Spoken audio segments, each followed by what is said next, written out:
Meenakshi YouTube channel చూస్తున్న వారందరికీ ధన్యవాదములు. నమస్తే. చాలా వీడియోలు చేసి పెడుతూ ఉన్నాను. మరి నచ్చినట్లయితే లైక్ చేయండి, షేర్ చేయండి, సబ్స్క్రైబ్ చేయండి. ఒక వెలుగు వెలిగే జాతకాలు ఈ రకమైన గ్రహస్థితి కలిగి ఉంటాయి. మరి రాజు లాంటి జీవితం. ఆ గ్రహాలకి రాజు రవిగ్రహం. మరి రవిగ్రహానికి ఉన్న ప్రాముఖ్యత ఏంటి? రవిగ్రహం గ్రహాలకి రాజు. అట్లాగే ఈ రవిగ్రహం లగ్నకారకుడు. అది ఏ లగ్నాలైనా, గురుపాలిత లగ్నాలైనా, శనిపాలిత లగ్నాలకైనా లగ్నకారకుడు రవి. అట్లాగే కాలపురుష కుండల చక్రానికి మేషరాశి ఫస్ట్ రాశి కాబట్టి లగ్నకారకుడైన రవి ఇందులోనే ఉచ్చస్థితి పొందుతారు. ఈయన ఏప్రిల్ సుమారు 14 మే 15 వరకు జన్మించిన వారికి రవిగ్రహం ఉచ్చులో ఉండే జన్మిస్తారు. మరి స్వరాశి ఈయనకి సింహరాశి, కాలపురుష కుండల చక్రానికి 5వ రాశి. ఈ 5వ రాశికి భావకారకుడు గురుడు. గురు రవులకి మిత్రత్వం ఉంది. అందుకే రవిగ్రహం వెళ్ళి ధనుస్సులో ఉన్న, ధనుస్సు రాశాధిపతి వచ్చి గురుడు సింహంలో ఉన్న అది మంచి జాతకం. లేదా రవిగ్రహం గురుగ్రహం కలిసి ఉన్న జాతకం, రవిగ్రహం కుజగ్రహం కలిసి ఉన్న జాతకం, ఒకరి మీద ఒకరికి దృష్టి ఉన్న జాతకం అద్భుతమైన జాతకం. వెలుగు అంటే వారు ఏ పని చేసినా ఆలోచించి పనులు చేస్తారో, ఆత్మస్థైర్యం ఎక్కువ. మరి మనకి చీకటి అంటే వెలుగులో ఉండడమే ఎవరికైనా ఇష్టం. చీకటిలో ఉండడం అనేది ఏమైనా కనిపిస్తాయా? కనిపించవు. అట్లాగే వెలుగు చాలా అవసరం. ఆ వెలుగు పొందే గ్రహం రవిగ్రహం. అట్లాగే గురుగ్రహం కూడా అతి శుభత్వం కల గ్రహం, గ్రహాలలో అతి పెద్ద గ్రహం.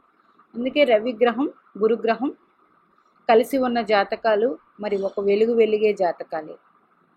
మరి గుర్తుపెట్టుకోండి, మీ రవిగ్రహం మీరు జన్మించినప్పుడు మేషరాశిలో కానీ, సింహరాశిలో కానీ, ధనుస్సు రాశిలో కానీ రవిగ్రహం ఉండి అవి ఉపచయ స్థానాలు అయితే, కుంభలగ్నం అనుకోండి 3లో రవి, మీనలగ్నం అనుకోండి 6లో రవిగ్రహం స్వక్షేత్రం, సింహలగ్నం అనుకోండి లగ్నంలోనే రవి, అది ఉపచయం కాదు. లగ్నంలో రవి అది ఉపచయం కాదు. మరి ఇదే సింహలగ్నానికి 1, 2, 3, 4, 5, 6 అంటే మకర రాశిలో రవి, 7, 8, 9, 10 వృషభ రాశిలో భూతత్వంలో రవిగ్రహానికి అంత బలం ఉండదు. 11 మిథున రాశిలో బలం ఉంటుంది. అంటే సింహలగ్నంలో పుట్టిన వాళ్ళు రవి మిథున రాశిలో ఉండగా జన్మించిన వారికి రవిగ్రహానికి బలం ఉంటుంది. మరి ఇప్పుడు ఈ 3 రాశులే చెప్పారు కదండి. మరి సింహలగ్నానికి ఉపచయం ఏమైంది? 1, 2, 3 అయ్యింది. ఇందులో రవి నీచపడతారు. 4, 5 రవి మిత్రక్షేత్రం, ఇది మంచిదే. పంచమంలో రవి 6. అప్పుడు ఇలా ఉన్నప్పుడు చంద్రుడి నుంచి రవి ఉండాలి. అప్పుడు అట్లా తీసుకోండి. చంద్రుడి నుంచన్నా లగ్నం నుంచన్నా ఉండాలి. అది ఉపచయ స్థానం అవ్వాలి. మరి సింహలగ్నానికి మిథునంలోనే బలం కలిగి ఉంటారు. అది 11వ స్థానం. 10వ స్థానం వృషభ రాశిలో కృత్తిక ఉంది నక్షత్రం. ఆ నక్షత్రంలో ఉండకూడదు. రోహిణి కానీ మృగశిరలో కానీ ఉంటే, రోహిణి కన్నా సింహలగ్నం పుట్టి రోహిణిలో రవి ఉంటే బలం ఉండదు. కృత్తికలో ఉంటే బలం ఉంటుంది. ఎందుకు? సింహలగ్నానికి భాగ్యాధిపతి 1, 2, 3, 4, 5, 6, 7, 8, 9 భాగ్యాధిపతి నక్షత్రంలో రవిగ్రహం. కృత్తికలో వృషభ రాశిలో ఉంటే అప్పుడు బలం ఉంటుంది. కానీ రవి ఇప్పుడు అగ్నితత్వ రాశులకి, అగ్నితత్వంలో ఉచ్చుపత్తి, అగ్నితత్వంలో ఉండి అగ్నితత్వం మిత్రరాశిలో రవికి బలం ఉన్నప్పుడు అగ్నికి వాయువుకి సెట్ అవుతుంది. కాబట్టి వాయుతత్వంలో రవి కూడా బలాన్ని కలిగి ఉంటారు. మరి ఇదే వాయుతత్వంలో తులారాశిలో నీచి పొందుతారు కదండి. తులారాశిలో నీచి పొందుతారు కదా. అప్పుడు సింహలగ్నం అవ్వకూడదు. సింహలగ్నం అవ్వకుండా ఉన్నట్లయితే కర్కాటక లగ్నం ద్వితీయాధిపతి అయ్యారు కాబట్టి ఒకటే భావానికి ఆధిపత్యం వచ్చారు కాబట్టి ఈయన మరి ద్వితీయాధిపతి నీచపడితే ధనానికి ఇబ్బంది ఉంటుంది కదండి. నీచము అంటే అర్థము ఆ గ్రహం పాడైపోయిందని అర్థం కాదు, వెలుగు తక్కువ ఉంటుంది. అదే కర్కాటక లగ్నంలో పుట్టి 1 2 3 4 5 6 7 8 9 10లో రవి ఉంటే అద్భుతమైన జాతకం. ఇది మేషరాశి ఉచ్చ. అదే వృశ్చిక లగ్నం వారికి 10వ స్థానం సింహరాశి అవుతుంది. 1 2 3 4 5 6 7 8 9 10. వృశ్చిక లగ్నం అయ్యి రవి కానీ సింహరాశిలో స్థితి పొంది ఉత్తర నక్షత్రంలో అవ్వకూడదు, మిగతా 2 నక్షత్రాల్లో స్థితి పొంది ఉంటే వీరు అడ్మినిస్ట్రేషన్ రంగంలో లేదా రాజకీయ నాయకులుగా వెలుగుతారు. వెలుగుతారు. దశమంలో రవి. దశమకారకుడు ఎవరు? బుధుడు కదండి. మరి ఈ బుధుడు సింహరాశి అయ్యి బుధుడు దశమకారకుడు అవ్వడం వల్ల బుధాదిత్య యోగం ఏర్పడుతుంది. ఇది ఇండైరెక్ట్గా ఏర్పడే యోగం. డైరెక్ట్గా అంటే వీళ్ళిద్దరూ కలిసి ఉండాలి. సింహంలో కానీ, మేషంలో కానీ, మిథునంలో కానీ. మరి మీ జన్మలగ్నం ధనుస్సు లగ్నం అయిందనుకోండి, రవి 3వ స్థానంలో ఉంటే మంచిది. లేదు 4 5 రవి ధనుస్సు లగ్నం అయ్యి రవి మేషంలో ఉంటే, ఎందుకంటే మేషరాశి 5వ స్థానం, ధనుస్సు లగ్నానికి భాగ్యాధిపతి రవి అయ్యారు. మంచి యోగకారకం. ఇట్లాగా తీసుకోండి. జన్మజాతక చక్రం చూసేటప్పుడు లగ్న బలం ఎంత ముఖ్యమో రవిగ్రహ బలం కూడా అంతే ముఖ్యం. ఈ రవిగ్రహం మీ పిల్లవాళ్ళ జాతకంలో కానీ, మీ జాతకాల్లో కానీ, మీ జాతకాల్లో ఉంటే ఆల్రెడీ పెద్దవారైతే సగం ఒక 40-50 సంవత్సరాలు అంటే సగ జీవితం అయిపోయినట్లే. అది మీకే తెలుస్తుంది. ఒక వెలిగే జాతకమా కాదు. మీ పిల్లవాళ్ళ జాతకంలో రవిగ్రహం మేషంలో కానీ, సింహంలో కానీ, ధనుసులో కానీ ఉండి ఉపచయ స్థానం అయితే మీరు వీరిని మంచి అడ్మినిస్ట్రేషన్ వైపు చదువులకి పంపించవచ్చు. ఐఏఎస్లు, ఐపీఎస్ కన్నా ఐఏఎస్, అడ్మినిస్ట్రేషన్ రంగం ఇట్లాంటి వాటికి పంపించవచ్చు 100%. ఇంకా భూతత్వంలో చూడండి, భూతత్వంలో రవికి బలం లేదు కానీ భూతత్వంలోనే రవిగ్రహ నక్షత్రాలు మిగతా పాదాలు ఉంటాయి.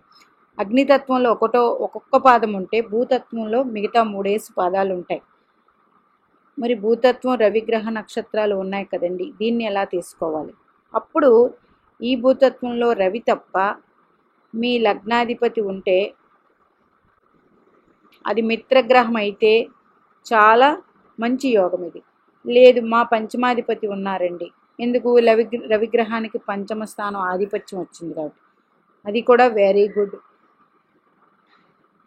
అట్లాగే మిత్రస్థానమైన ధనుస్సు రాశిలో కూడా రవిగ్రహం కాబట్టి ధనుస్సు రాశి భాగ్యస్థానం అయ్యి భాగ్యాధిపతి అయ్యి ఈ వృషభ రాశిలో అట్లా ఉన్నప్పుడు, ఎక్కడో కృత్తికా నక్షత్రం ఉత్తరాషాఢలో ఉన్నప్పుడు మంచి యోగాలు ఉంటాయి. అంటే లగ్నాధిపతి, పంచమాధిపతి, భాగ్యాధిపతి ఉంటే రవిగ్రహం మంచి యోగాలు కలిగిస్తారు, రవి తప్ప. ఎందుకు? భూతత్వంలో ఆయన నక్షత్రాలు ఉన్నాయి కాబట్టి ఆ భూతత్వానికి కూడా బలం కలిగి ఉంది. మరి ఇంకా రవిగ్రహం వాయుతత్వంలో మిథునం, తుల, కుంభంలో రవిగ్రహం ఉన్నప్పుడు ఇందులో నీచపడతారు. అది లగ్నాధిపతి, పంచమాధిపతో భాగ్యాధిపతి అవ్వకుండా ఉంటే ఓకే. మరి ఈ వాయుతత్వంలో ఉన్నప్పుడు కూడా మెయిన్ తులారాశిలో నీచపడతాడు కాబట్టి ఈ విధంగా తీసుకోండి. ఇంకొక మీరు ఇంకా డీప్గా ఆలోచిస్తే ఇదే తులారాశిలో శని భగవానుడు ఉచ్చ, ఇదే మేషరాశిలో శని భగవానుడు నీచ, ఇక్కడ రవికి ఉచ్చ, ఇక్కడ నీచ. అంటే మీకు అర్థమైంది ఏంటి? రవిగ్రహం శనిగ్రహం తండ్రి కొడుకులు వీరిద్దరూ ఆపోజిట్ డైరెక్షన్లో ఉచ్చ నీచులు పడతారు. అందుకు బలం అనేది తక్కువ ఉంటుంది. కానీ బలం తక్కువ ఉన్నప్పటికీ ఇది కొడుకు రాశి, ఇది తండ్రికి ఉచ్చ. అట్లాగే కుంభరాశి, మిథున రాశి. కుంభరాశి తీసుకుంటే కాలపురుష కుండల చక్రానికి గురుడు కారకుడు, మిథున రాశికి కుజుడు కారకుడు. అంటే రవిగ్రహం ఇందులో మంచి ఫలితాలే అందిస్తారు. చూసుకోండి, ఒక్క తులారాశే శుక్రుడు ఆధిపత్యం వహిస్తాడు, సప్తమం కాబట్టి కాలపురుష కుండల చక్రానికి. తులారాశిలో ఇచ్చే ఫలితాల కన్నా రవిగ్రహం కుంభంలో, మిథునంలో మంచి ఫలితాలు ఇస్తారు. ఇకపోతే జలతత్వ రాశులు కర్కాటకం, వృశ్చికం, మీనం. ఇందులో రవిగ్రహ నక్షత్రాలు లేవు. ఇందులో ఏ నక్షత్రాలు ఉంటాయి? శని భగవానుడు నక్షత్రాలు. చూడండి, శని భగవానుడి పూర్తి ఆధిపత్యం జలరాశుల్లో వచ్చింది. నక్షత్రాలు రవికి అసలు లేనే లేదు. జలరాశుల్లో రవి ఉన్నప్పుడు ఆ జలరాశి అధిపతి ఎవరైతే ఉన్నారో వారు అగ్నితత్వపు రాశుల్లో, భూతత్వపు రాశుల్లో ఉంటే ఆటోమేటిక్గా రవికి బలం కలుగుతుంది. ఇప్పుడు చంద్రుడు జలరాశి, ఇందులో రవి ఉన్నారు. ఈయనెవరు? భూతత్వం. ఈ చంద్రుడు ఇక్కడ ఉచ్చపడతారు, అప్పుడు మీకు బలం ఏర్పడుతుంది. ఈ రవిగ్రహం వృశ్చికంలో ఉన్నప్పుడు ఈయన ఎక్కడ ఉచ్చుపడతారు? మకరంలో ఉచ్చుపడతారు, అప్పుడు రవికి బలం ఏర్పడుతుంది. మరి మీనంలో రవి ఉన్నప్పుడు ఈయన కర్కాటకంలో ఉచ్చుపడతారు గురుడు, అప్పుడు మీకు బలం ఉంటుంది రవికి. అట్లా తీసుకోండి. ఆ గ్రహం అక్కడ ఉన్నట్లయితే ఆ గ్రహ రాశ్యాధిపతి ఉచ్చుపట్టి అదే రాశిలో ఏ గ్రహం అయితే ఉందో అదే రాశిలో ఆ గ్రహ రాశ్యాధిపతి ఉన్నప్పుడు రవిగ్రహం మంచి ఫలితాలు అందిస్తారు. అంటే మరి 12 భావాలకి చూడండి రవిగ్రహానికి ఆధిపత్యం వచ్చిందండి. ఏ భావానికి ఆధిపత్యం లేదని లేదు. అగ్నితత్వానికి ఎలాగైతే ఆధిపత్యం వచ్చిందో, భూతత్వానికి నక్షత్రాల పరంగా రవికి ఏ ఆధిపత్యం వచ్చిందో, వాయుతత్వంకి ఆధిపత్యం అయితే రాలేదు. వాయుతత్వానికి కారకుడిని తీసుకుంటే ఇది కుజుడు, ఇది గురుడు, ఇది శుక్రుడు. ఒక్క తులారాశిలోనే రవిగ్రహానికి 100% ఇబ్బంది అనేది మాత్రం ఉంటుంది. ఎలా ఉంటుంది అంటే వారికి ఆత్మస్థైర్యం తక్కువగా ఉంటుంది. అది గాంభీర్యంగా ఉన్నా వాళ్ళకి 100% ఆత్మస్థైర్యం తక్కువగా ఉంటుంది. ఇలాంటి జాతకాలు కూడా నేను చూసి ఉన్నాను. మీ పిల్లవాళ్ళ జాతకాల్లో ఈ కాంబినేషన్స్లో ఉన్నప్పుడు, ముఖ్యంగా ధనస్సు, సింహం, మేషంలో ఉన్నవాళ్ళు 100% రవిలా ఉన్నవాళ్ళు 21-22 సంవత్సరాలకి మంచి వృత్తిలోకి వెళ్ళిపోతారు 100%. లేదండి మాకు వాయుతత్వంలో ఉన్నారు, రవిగ్రహం వాయుతత్వంలో ఉన్నప్పుడు కుంభలగ్నం, సప్తమాధిపతి అయ్యారు రవిగ్రహం, అప్పుడు వాయుతత్వంలో ఉన్నారు. అగ్ని వాయు ఇలా ఏర్పడాలి సంబంధం, అగ్ని వాయువు కాబట్టి. జలవాయువు సంబంధం ఏర్పడకూడదు. అలా ఏర్పడినప్పుడు మీకు రవిగ్రహానికి బలం ఉంటుంది. మరి వృశ్చిక లగ్నం, దశమాధిపతి 1 2 3 4 5 6 7 8, అష్టమంలో అవి వాయుతత్వం. ఇది ఒక రకంగా మంచిది, ఒక రకంగా అంత పాజిటివ్ అయితే ఉండదు. అప్పుడు ఈ రవిగ్రహం ఎక్కడ ఉండాలి? ఒకవేళ వృశ్చిక లగ్నం అయ్యి దశమాధిపతి అయ్యి లాభస్థితి పొందాలి. పొందినప్పుడు దశమంలో లేకపోతే లాభస్థితి పొందాలి. పొందినప్పుడు అద్భుతమైన యోగాన్ని అందిస్తారు. ఇట్లా మీరు తీసుకోండి.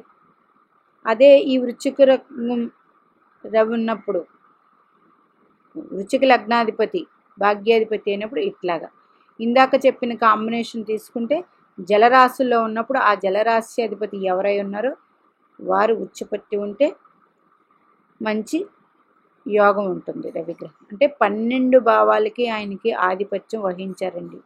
ఒక లగ్నమే అనే కాదు, 12 భావాలకి రవితో సంబంధాలు ఏ విధంగా మనకి కనెక్షన్ ఉంటే ఎంత ఫలితాలు ఇస్తారు.